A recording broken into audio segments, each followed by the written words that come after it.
think back to your school days. For some of you, that might require more thinking. For others, you'll remember a particular student, or probably even students. Typically, we're trying to remember a boy who would have stood in the back of the class, was always disheveled, messy, probably even dirty, and could not pay attention. It seemed that even if you had to bribe or award the student, they would not pay attention in class. And I'm not talking about the average student that will get distracted every now and then, probably stop, pass a note around the class, or giggle with their friends. But once they're spoken to or once the teacher corrects them, the behavior dissipates. I'm not referring to those type of students. I'm referring to the students who cannot settle down. The students that even when they're embarrassed by the teacher, they don't stop and they still can't pay attention. And in some cases, those are the students that bring teachers to their breaking point. If you can recall a classmate like this, then most likely you've come across someone who was suffering from attention deficit hyperactivity disorder, formerly described as attention deficit disorder, or as we say today, ADHD. And what's interesting is that ADHD affects girls differently than it affects boys. While boys tend to display traits that are disruptive and destructive, girls tend to be more reclusive, socially awkward, and inattentive. But what exactly is ADHD? By definition, ADHD is a neurodevelopmental and neurobehavioral disorder that prevents normalcy in behavior and prevents the regularity of normal behavior. A more precise definition is that there's a chemical imbalance in the brain that is normally characterized by particular traits, namely inattention, hyperactivity, and impulsivity. But after going through this definition, I still felt like I didn't understand what exactly that meant. What is neurobehavioral? What does a chemical imbalance have to do with behavior?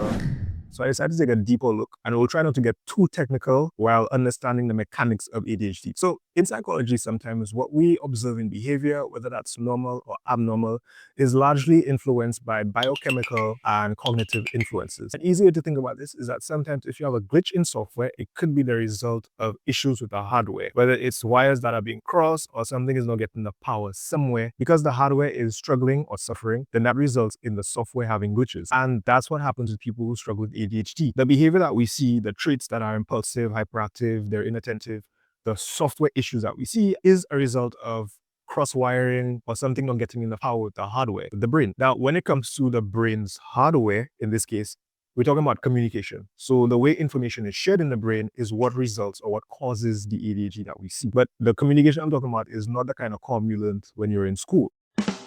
So this is the technical part I referred to a while ago. So what actually happens in the brain? Well, first to understand communication in the brain, there are three components that we'll be looking at, and I'll try to keep it as simple as possible. Because like most of these topics, what I realize is that the more I start to research is the more I realize how deep and complex it is. But the purpose of these videos aren't to give you so much information that you're confused, but to give you enough that you understand. So when I say neurons, just keep in mind presynaptic and postsynaptic cells, but I'll explain that a little later. The synapse or the synaptic cleft, which is basically the gap between two neurons, and neurotransmitters, which are basically messages that are transferred throughout the brain. And these messages are normally chemical compounds or hormones like dopamine, serotonin, norepinephrine, and other compounds and other hormones. What really happens? Messages are sent or transmitted from one neuron to the next via neurotransmitters. So the presynaptic neuron sends a neurotransmitter to the postsynaptic neuron.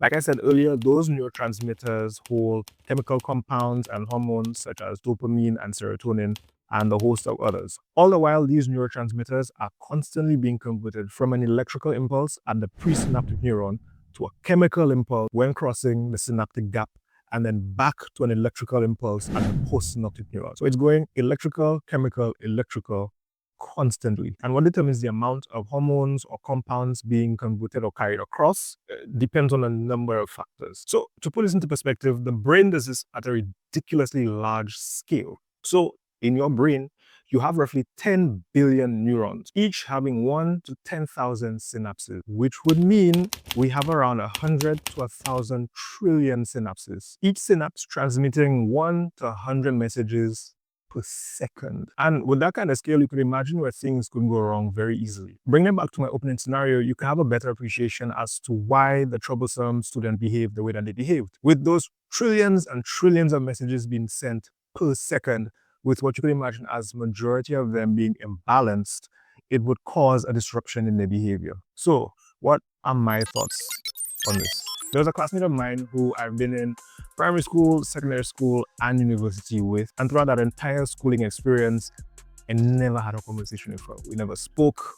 We didn't interact much until around probably a year or probably 2 years ago at this point. In school, she was extremely studious, always got A's, didn't really socialize much. And to be fair, thinking back on school days, I couldn't attribute a personality trait to her besides just an A student. In some cases, I kind of felt sorry for her because my perception of her was almost like a robot. She would just come to class, sit at the front, absorb information, and just get A's. So this perception changed dramatically when we spoke probably like a year or 2 years ago, and I learned that she had ADHD. And I remember what she explained to me in our conversations was that the ADHD created anxiety. So that made her very socially awkward. She was hypercritical of every single thing that she did, which made interacting 10 times worse because it's almost like you're fixating on every micro behavior that goes into the channel of communication when you interact with somebody that makes interacting so much of a chore. It just made speaking to people difficult. And more than that, highly uncomfortable. Her inattentiveness that's created by the ADHD forced her to double down on schoolwork in order for her to pay attention, which is why she got A's all the time.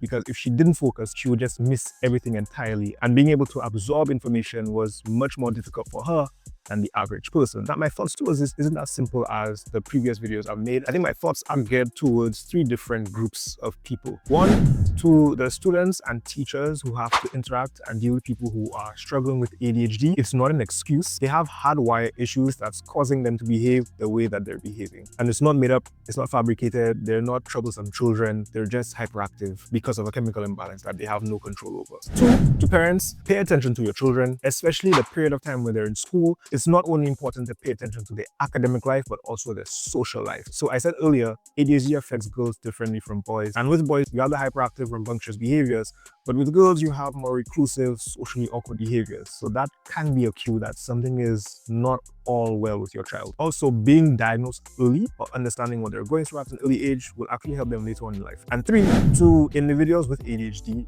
younger individuals who might be watching this video, it gets better over time. Persons who normally experience ADHD in the younger years, you don't grow out of it. It doesn't go away. But what happens is that the chemical imbalance becomes more regulated the older that you get, which means that your behavior is better regulated. And normally adults with ADHD function fairly well in real world scenarios every day. So don't worry about it too much.